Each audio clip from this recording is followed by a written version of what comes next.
السلام علیکم بچوں، کیا حال ہیں آپ کے؟ آج دادا ابو آپ کو سنائیں گے دو بہت ہی پیاری کہانیاں۔ ایک تو ہمارے نبی کریم صلی اللہ علیہ وآلہ وسلم کی ہے اور دوسری امریکہ کے مشہور صدر کی ہے۔ چلیں کہانی سٹارٹ کرتے ہیں۔ پیغمبر اسلام صلی اللہ علیہ وآلہ وسلم کے پاس ایک غریب آدمی نے جا کر عرض کی، آقا میرا ہاتھ بہت تنگ ہے، کوئی ایسی تجویز بتا دیجئے کہ یہ تنگی جاتی رہے۔ آپ نے پوچھا، کچھ تمہارے پاس ہے بھی؟ اس نے کہا، صرف ایک دری اور ایک لکڑی کا پیالہ۔ فرمایا، دونوں چیزیں لے آؤ۔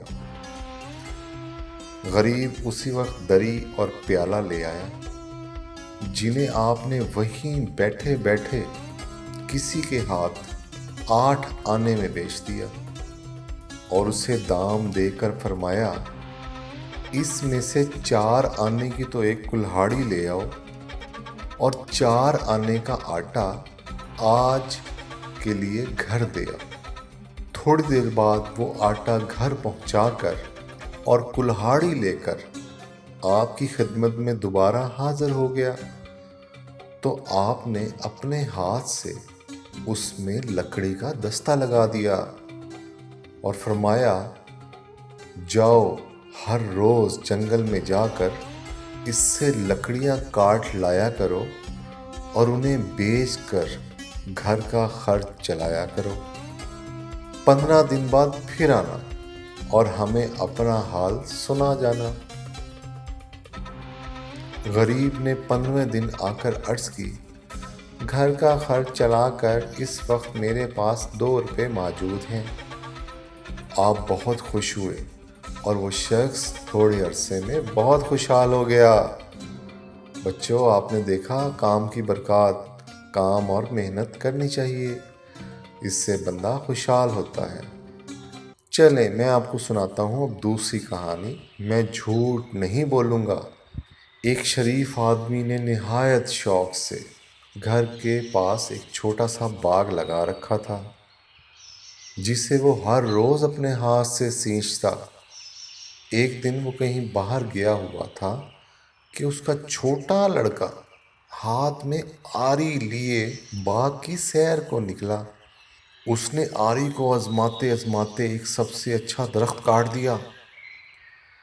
شام کو باپ نے آ کر باغ کو دیکھا تو اس درخت کو کٹے ہوئے پا کر بہت غصے میں ہوا اور ہر ایک سے پوچھنے لگا، یہ درخت کس نے کاٹا ہے؟ اتنے میں بیٹا بھی آ گیا۔ باپ نے اس سے پوچھا تو اس نے صاف بتا دیا، آپ ناراض تو نہیں ہوں گے مگر میں جھوٹ نہیں بولوں گا، یہ درخت میں نے ہی کاٹا ہے۔ باغ کا شوقین باپ یا تو اتنے غصے میں ہو رہا تھا یا اس نے نہایت خوشی سے بیٹے کو گود میں اٹھا لیا اور کہا، بیٹا مجھے تمہاری سچائی سے اتنی خوشی ہوئی ہے کہ درخت کٹ جانے کا رنج اس کے سامنے کوئی چیز نہیں، شاباش، اسی طرح ہمیشہ سچ بولا کرنا۔ باپ کے اس معاف کر دینے اور شاباش دینے کا لڑکے کے دل پر اتنا اثر ہوا کہ اس نے عمر بھر کبھی جھوٹ نہیں بولا۔ ہوتے ہوتے اس کی سچائی سارے شہر میں مشہور ہو گئی۔ بچوں، اس لڑکے کا نام جارج واشنگٹن تھا، جس نے امریکہ کو آزاد کروایا اور وہی اس بہت بڑے ملک کا سب سے پہلا صدر چنا گیا اور امریکہ کا صدر مقام کا نام بھی اسی سچے لڑکے کے نام پر رکھا گیا۔